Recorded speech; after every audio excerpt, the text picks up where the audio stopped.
Good morning. Chemistry एक बार अपन थोड़ा सा इंट्रोड्यूस पढ़ चुके हैं। अब इसके आगे अपने सॉलिड और गैस और लिक्विड की बात की थी, जिसमें जो एटम्स की पोजीशन की बात की थी। आज क्लासिफिकेशंस ऑफ सॉलिड्स के बारे में अपन डिटेल जानकारी लेंगे। अवयवी कणों की व्यवस्था के आधार पर ठोसों का वर्गीकरण।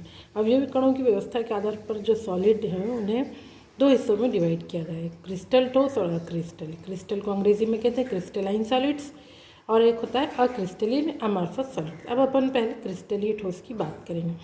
इन सॉलिड में अवयवी कणों, परमाणु, अणु या आयन की एक निश्चित नियमित ज्यामितीय व्यवस्था होती है, जिसकी बार बार पुनरावृत्ति होने पर एक निश्चित ज्यामिति वाली त्रिविमीय रचना का निर्माण होता है।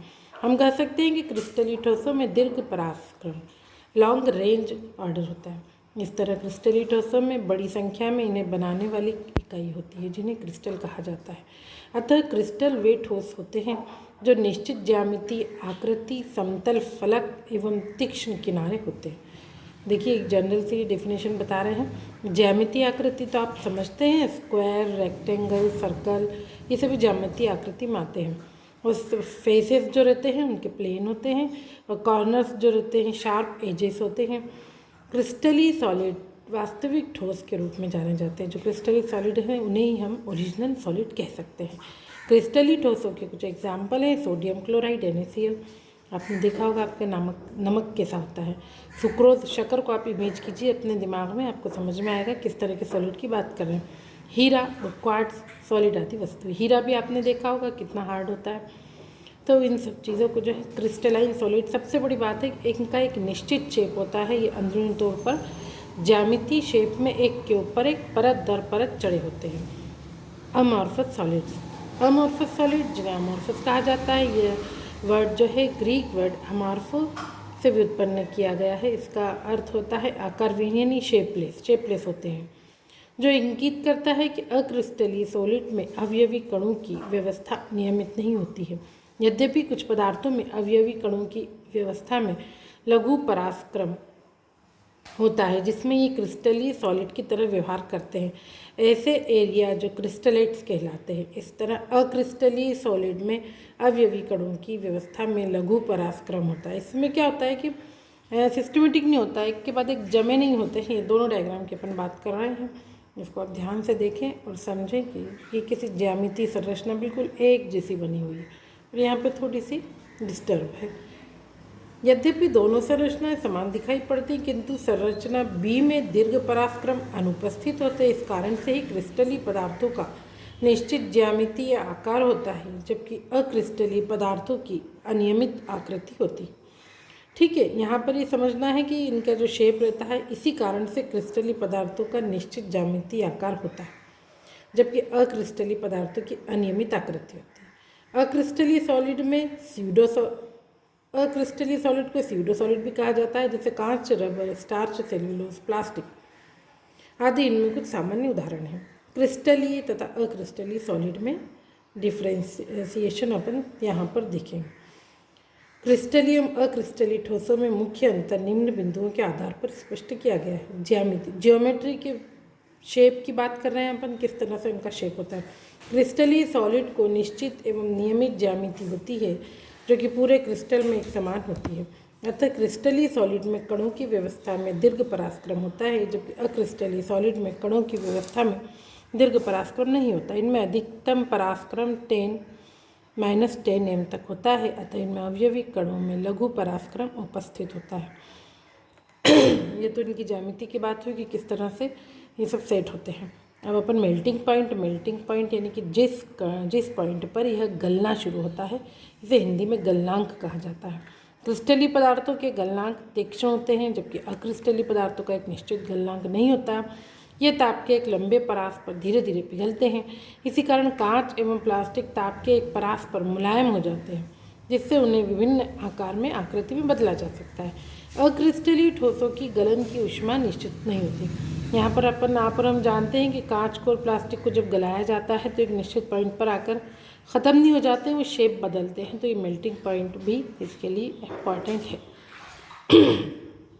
Isotropy and anisotropy. क्रिस्टलीय पदार्थ विषमदेशिक होते हैं क्योंकि इन ठोसों के लिए किसी भौतिक राशि का मान क्रिस्टलीय ठोस के लिए अलग अलग दिशाओं में भिन्न भिन्न होता है, क्योंकि प्रत्येक दिशा में अवयवी कणों की व्यवस्था भिन्न होती है। जबकि अक्रिस्टलीय पदार्थों की प्रकृति समदेशिक होती है क्योंकि इन ठोसों में अवयवी कणों की व्यवस्था सभी दिशाओं में अनियमित होती है, अतः सभी दिशाओं में किसी भौतिक राशि का मान समान होता है। देखिए बच्चों, शुरू में ही अपने चैप्टर स्टार्ट किया था तब मैंने आपको कहा था कि MCQ टाइप यानी मल्टीपल चॉइस क्वेश्चन आएंगे, तो इसको अपन बहुत ज़्यादा डिटेल में नहीं पढ़ेंगे। यहाँ पर सॉलिड का डेफिनेशन दे रखी है, उनके कैरेक्टर दे रखे हैं। यहाँ डायग्राम देखो आप कि क्लीवेज विथ नाइफ की किस तरह से सॉलिड को काटा जा सकता है। क्रिस्टलीय ठोसों को तेज़ धार वाले औजार जैसे चाकू से काटने पर ही समतल सतह वाले फलकों पर विभाजित होता है, जबकि अक्रिस्टलीय पदार्थ अनियमित सतह वाले फलकों में विभाजित होता है। ठीक है, एक या तो जो क्रिस्टली जो रहता है उसको एक इजीली अपन काट सकते हैं और दूसरे को अगर अपन जो अक्रिस्टली होता है उसको काट नहीं सकते। अब इसमें क्रिस्टली ठोस और अक्रिस्टली ठोस में दोनों में डिफरेंस है। ये वास्तविक ठोस होते हैं, ये वास्तविक ठोस नहीं होते हैं। इसमें निश्चित एवं तीक्ष्ण शार्प गलनांक होते हैं। ये ताप के लंबे परास पर पिघलते हैं।